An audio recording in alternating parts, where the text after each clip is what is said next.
Real estate या प्रकारातल्या व्यवसायाच्या संधी किंवा त्यातल्या छोट्या उद्योजकांना काय प्रकारची नवी क्षेत्र याच्यात खुली होत आहेत यासंबंधी जर भाष्य करायचं झालं तर गंगोत्री म्हणून काम करताना मला दोन नवे आयाम किंवा दोन नवे विषय याच्यामध्ये डोळ्यासमोर येतात। जसं हल्ली आर्थिक गुंतवणुकी या संबंधात सल्लागार मंडळी मोठ्या प्रमाणात तयार झालेली आहेत।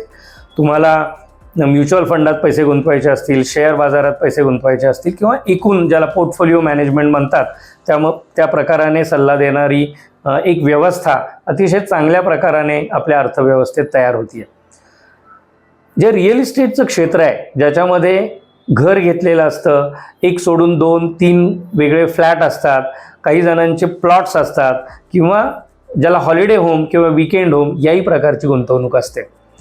मला एक व्यवसाय संधी अशी लक्षात येते की अनेक मंडळी ज्यांच्या 10 वर्षांपूर्वी 20 वर्षांपूर्वी प्रॉपर्टीमध्ये अशा गुंतवणुकी झालेल्या असतात, परंतु त्या आता सांभाळायच्या कशा किंवा त्या प्रॉपर्टीचे सगळे कंप्लायन्सेस पूर्ण करून कोणत्याही क्षणी त्याची लिक्विडिटी मिळवायची असेल किंवा त्यातलं ॲप्रिसिएशन मिळवण्यासाठी जर काही काम करायचं असेल तर वेळेची मर्यादा त्यांना जाणवते।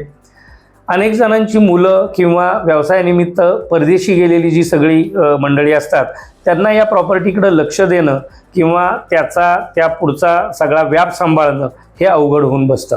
त्यामुळे एक यातली छोटी व्यवसाय संधी मी अशी सगळ्यांना सांगू इच्छितो की ज्याला आपण प्रॉपर्टी मॅनेजमेंट म्हणूयात, की यामध्ये त्या घराशी संबंधित काही लहान मोठी कामं करून देणं असेल, त्याचे कंप्लायन्सेस पूर्ण करणं असेल, त्या संबंधाने असलेली कागदपत्रांची पूर्तता करणं असेल, हे एक काम होऊ शकतं।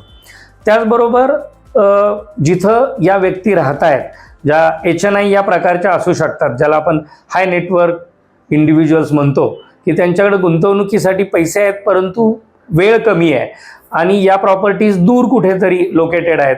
काही हॉलिडे होम आहेत, कोकणात असू शकतील, वेस्टर्न घाटात, काही ठिकाणी रिमोट ठिकाणी जिथं जाणंसुद्धा होत नाही, 6 महिन्यातून एकदा, वर्षातून एकदा।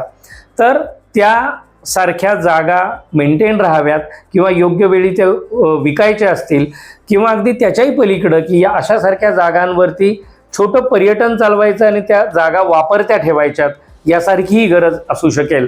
तर याहीसाठी ज्याला मी प्रॉपर्टी मॅनेजमेंट सर्व्हिस किंवा या प्रकारचं व्यवस्थापन देणारी छोटी एजन्सी हा एक व्यवसायाच्या संधीचा भाग म्हणून नव्या तरुणांनी याच्याकडे बघायला हरकत नाही असं मला याच्यामध्ये वाटतंय।